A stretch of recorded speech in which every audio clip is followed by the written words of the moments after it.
So after a long maintenance, you can blame Apple for that, we finally got our anniversary update, and we'll look at all the new stuff that we got in just a second, but first we have some characters to go through. So first of all, we have Ballroom Verda right here. She uses a launcher, and she's pretty good. So her normal attack looks like this. It's a very fast attack. It's a 2-hit combo, and you know, she has a lot of long-range attacks, so you can easily combo them with that. Then for her close range attack, now this is one of my favorites. I need to back off a bit.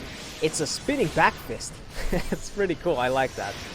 So, oh no, you can't see it. Well, that's what it is. So it's a very fast attack, and you can use that to combo in your other attacks or charge assault in them if you want. So for her first skill, we have a gravity bullet. That's, as always, a very fast-moving homing projectile, which is very good at building hit count because it lingers around for a very long time, and it, you know, it just does a lot of hits. Then we have a close range attack, which seems like it covers a lot of ground, and it's also a very fast animation. It does cost a decent amount of AP, because I'm seeing 20 right here, which is not spectacular, but... Then up next we have this one, which I imagine this is her main attack, because she jumps in the air and stays up there for a while, which means you can use it to charge her multi-lock, which, by the way, multi-lock, that's her mastery, so if you hold down the charge assault button, you can see that it now says lock 5. That means that I get 5 extra hits when I do the attack, and the way to do that is just by holding down the skill button and then releasing it. Then you get that, so I imagine the combo would just be like that. Of course you would charge assault that, and then from this point on you just do that. So I guess we'll look at a rush now.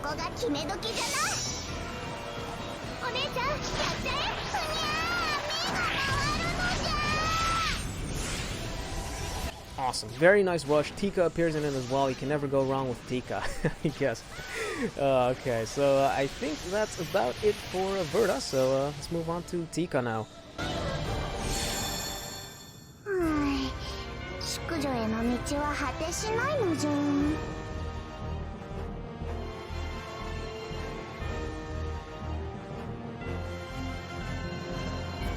And up next we have Waltz Tika, who is a knuckle user, so unfortunately she can't attack from range. She has to get in close range to do her normal attacks, but luckily she does have AP cost reduction on her dodges. You can see that it costs like nothing to dodge, so if you give her some kind of AP or evasion distance, you should be able to cover a lot of ground with her dodges. So for her attacks, we have this one right here, which is a pretty quick filler, I guess. She jumps to the right as well, which could be a little dangerous depending on the situation, but it seems like a pretty good attack. Then we have this, which is very similar to the, I think it's called the Crescent Locust attack that a lot of Knuckle characters have. It's just a very quick filler as well, so you can just combo it like that. And then her last attack is this one right here, which this one is pretty cool because it says that it's a close range attack, but well, you can use it from a close range like that, but you can also use it from range, and I think if you charge assault it, yeah, she stops at that range. So she actually fires 2 icicles when she does that, so that's pretty cool. And let's look at a rush.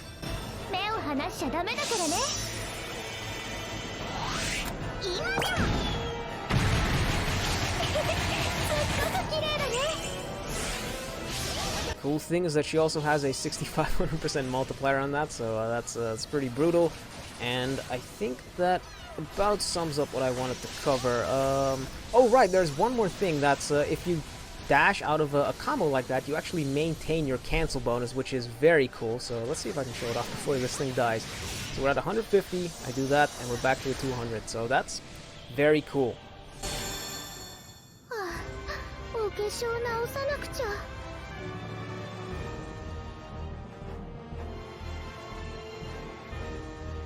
So now it's finally happy anniversary! Woohoo! I wish I still had the confetti effect. I don't think I do, but if you see confetti appear on the screen, I pirated that effect. So, okay, let's get started. And there's a lot of stuff to go through, so I guess we're going to do this very quickly. So for the new rerun event that we have with Idol Eve and Idol Sophia, these 2 event weapons are both really terrible, so just transmute those. And out of the accessories, the only one that's really important is this one right here, the Cat Garter Ring, and I think the only thing thing that makes this one decent is the damage factor that you have on it. Increases damage by 10% as long as you're not behind the enemy, which you could use that, but damage buffs are pretty common, and seeing as how the new Verda is actually pretty good, I don't really think you can get good use out of that, so personally I wouldn't really use it. And then of course we also have a new Misery 4 with Alma. I've been waiting for this one. I can't wait to see how this is going to turn out. So Alma, as always, he's pretty strong. But you have to beat him 3 times over the course of this month to get the 6 coins, which you can exchange in the shop. Be sure to pick up the hammer and both of the tickets if you want, because those are pretty much the only valuables that you can get from it. And we also have an awakening for normal Leon, and when Blue Sphere Leon came out, I said that he was pretty much a direct upgrade of this guy right here, although I'm not so sure about that now, so let's take a look at his skill set. He buffs the entire party's attack by 40% and their int by 50%, and also gives them AP recovery speed by 50%. All of those are unconditional.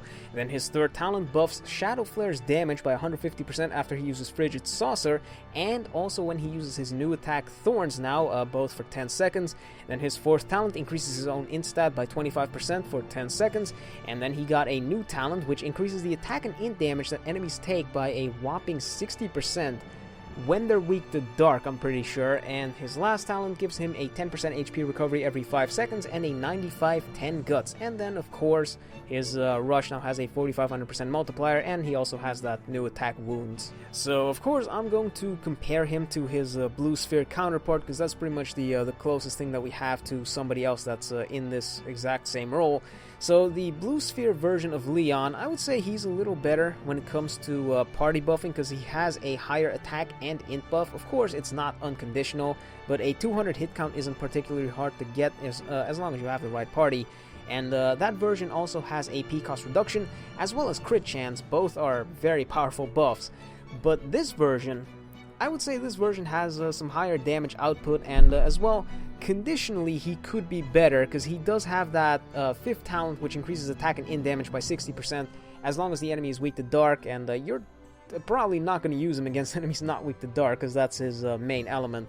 So he has a higher int stat if you take the 25% right there into account, so that would of course make him do more damage. He has Shadow Flare, which can do more damage with the Frigid Saucer and Wounds buff.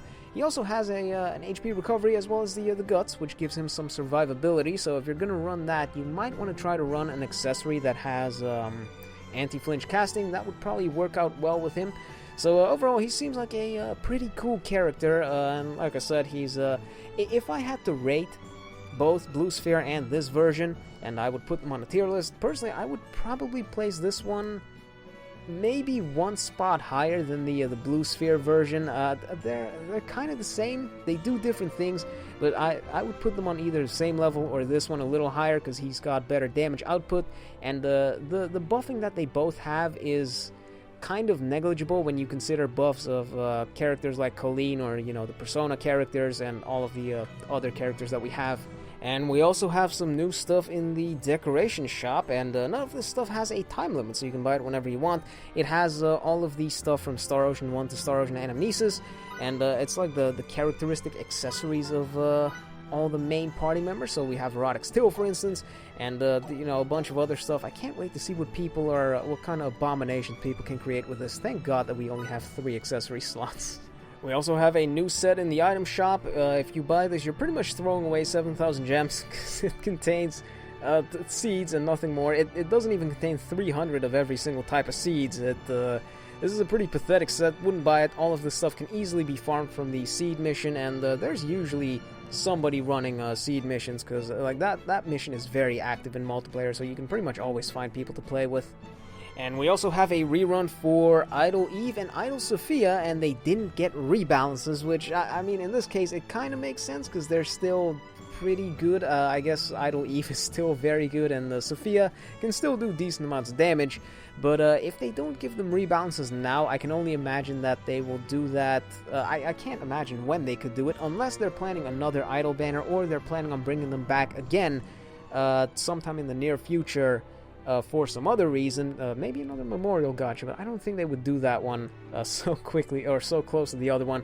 Regardless, they're both still excellent, so if you want to roll for them, go right ahead. And speaking of banners, we also have this one right here. It's a special 3rd anniversary ticket banner. So based on the amount of gems that you've spent since the game came out in 2016, you get some tickets. So for every 25,000 free gems, you get 1 ticket, and for every 5,000 paid gems, you get 1 ticket. I've got 22 right now. I imagine some people have like somewhere in the hundreds. But let's roll this banner and see what it's about, shall we? Alright, let's see what we can do here. Let's go straight into the 10. The cool thing about this, about these tickets is that you get some more from, oh god damn it.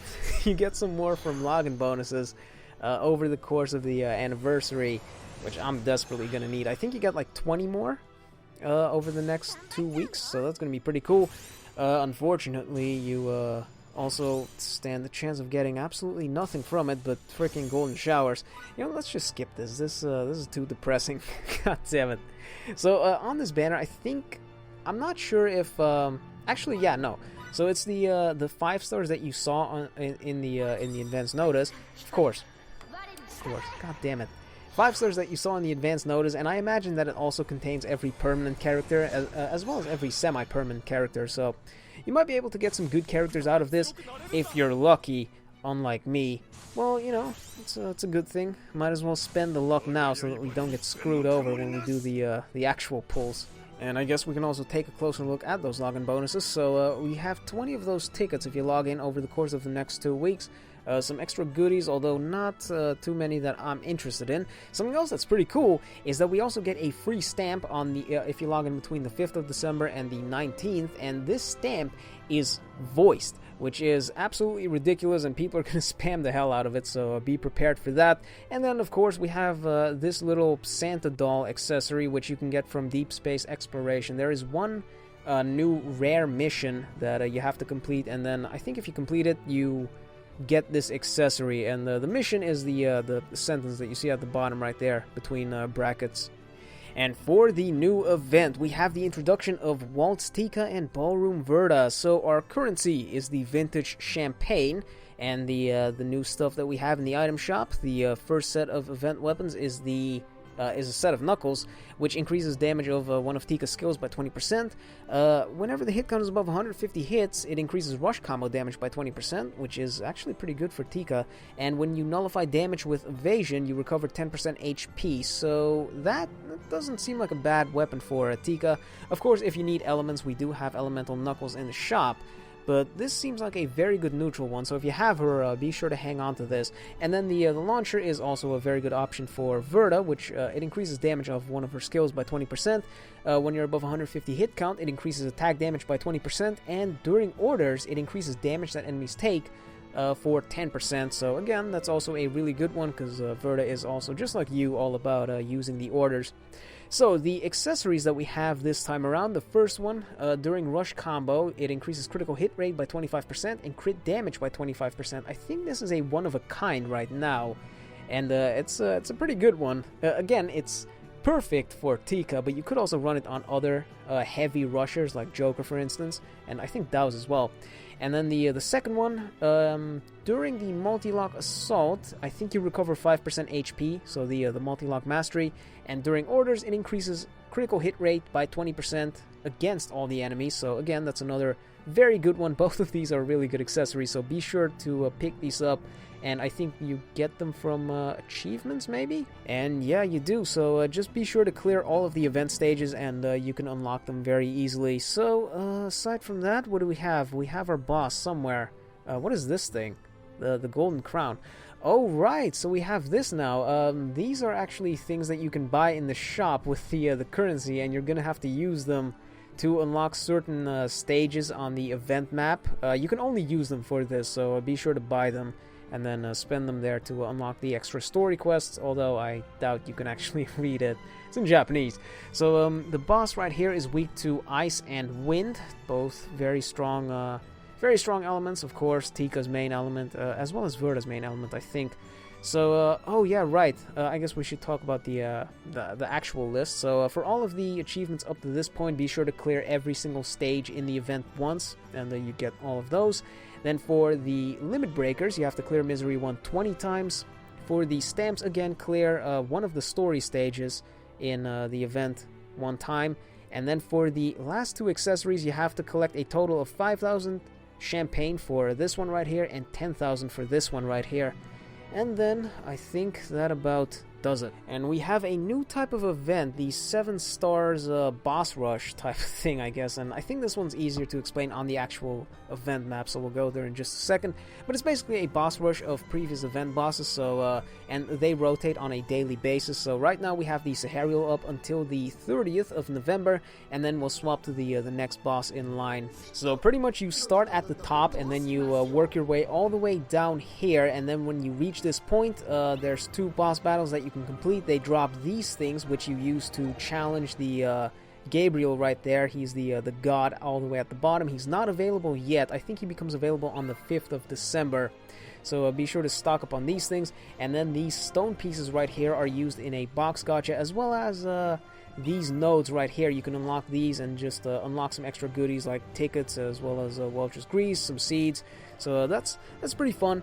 And one thing to keep in mind is that 2 of these bosses, I think it's Josephina and the something Dragoon, those only rerun twice. So be sure to grab those when they're up, because you get some gems for completing it the first time around. And lastly, we'll take a look at the new characters in greater detail, I guess. So first up we have Ballroom Verda. Her first talent unconditionally increases the entire party's damage by 30%, or 55% or 80%, depending on what the hit count numbers are right there. Then her second talent gives you a free order at the start of the match, gives you 70% AP cost reduction during orders, and gives everybody 1 extra assist charge. Then her third talent gives herself AP recovery speed plus 100%, air evasion, and it also gives her 0.5 seconds of invulnerability after dodging. And then her fourth talent gives her, or nullifies critical hits that she takes during charge assaults, and recovers 5 AP to the entire party whenever she uses her multi-lock mastery. And speaking of multi-lock, I showed you what that was at the start. You can have up to 5 locks at any given time, and it's basically just 5 extra hits that deal 280% times attack. And her rush is Sweet Spiral Rondo. It has a 4500% attack multiplier and increases the attack damage enemies take by 50% or in damage by 30%, both for 20 seconds. And then her Gravity Bullet is absolutely insane. It has a 10 hit count. And she has 3 long-range attacks, which means you could run a completely long-range setup if you want. Her last attack is, of course, her main damage one with a 1000 multiplier, which isn't bad. And, of course, you can use that to charge her multi-lock. Her attack stat is pretty low, and she doesn't have anything that can buff it. Her attacks do have decent multipliers, like I said, but they probably can't make up for that, so I doubt she'll be doing that much damage. But her utility is pretty fantastic. She has an 80% party-wide damage buff, which is tied to a 300 hit count, but she can build hit counts incredibly quickly, especially if she spams her gravity bullet, so that shouldn't be a problem, especially not if there's somebody else in the party that can build hit counts as well. Then she gets a free order, which most of the time doesn't really come into play, but if you can somehow reach an element burst stun and activate like a bunker or something, then that 70% AP cost reduction comes in very handy. And then the extra assist can also be very powerful, depending on who you have on your assist slot, of course. Then something else that's pretty cool is that she recovers 5 AP during multi-lock. I don't remember if she does that for herself as well. I think she does. But regardless, AP recovery during one of those attacks is always very, very good. So Verda is one of the best sharpshooters in the game. Like I said, you probably won't reach very high damage numbers with her, but she does have spectacular utility. So if you have her, I highly encourage you to use her in multiplayer, because that might make matches go a little quicker. And last but not least, we have Tika. So her first talent increases attack damage of the entire party by 50% when you're above 150 hits, and like I showed you at the start, she can dash out of a combo once and still maintain cancel bonus. And then her second talent reduces her own evasion AP cost by 80%. She recovers 100% AP after perfect dodging something, and she also recovers 50 AP to everybody in the party after perfect dodging. And then her third talent reduces her own AP cost by 50% when she's above skill chain 3, and increases her crit rate by 100% when she's above skill chain 5. Then her last talent increases her own attack by 30%, and when the hit count is above 300 hits, it increases her rush combo, or when it increases her attack by 35% during a rush combo. And then her Rush Glorious Trinity Waltz has a 6,500% attack multiplier, and it also increases her own attack by 85% and gives her 100% extra AP recovery on normals. And then, luckily for us, her battle skills, or the multipliers on her battle skills, aren't as ridiculous as they could be. 830% looks to be her main attack, and that's not exactly that great, but she does have a very high attack stat sitting at 3,500. So where to begin? She has a 6,500% multiplier on her rush, so it's undoubtedly the strongest rush in the game, especially considering that she has a 3,500 attack stat, which goes up even higher when the hit count is above 300 hits. I don't think those two attack buffs stack with each other, actually. I think it's just an extra 5% when the hit count is above 300 hits during rush. But, you know, if you're running an Albal as an assist, you can do some fun stuff with that. Then, of course, she reduces her own AP cost by 50%. Her AP costs are already very low, so they get even lower, and then she has 100% crits at skill chain 5. Should be very easy to do that, especially considering that she can dodge out of her attacks whenever she wants and still maintain the cancel bonus. That's kind of the main problem that a lot of combo heavy characters have. They can't keep up their combo because they have to dash out of it. She can reach ridiculously high combos, and she also recovers 50 AP to the entire party whenever she correctly performs her evasion. So overall, she seems like a very good character, and although a little difficult to play, but I'm definitely pulling for her, so stay tuned for that, I guess. So far, looks like a pretty fun anniversary. Personally, I can't wait to give Gabriel a try. I'll be sure to farm up a lot so we can do a lot of runs of that on stream, for instance. But I guess that about does it for the update, so hopefully that was helpful, and I guess I'll see you all later. Peace!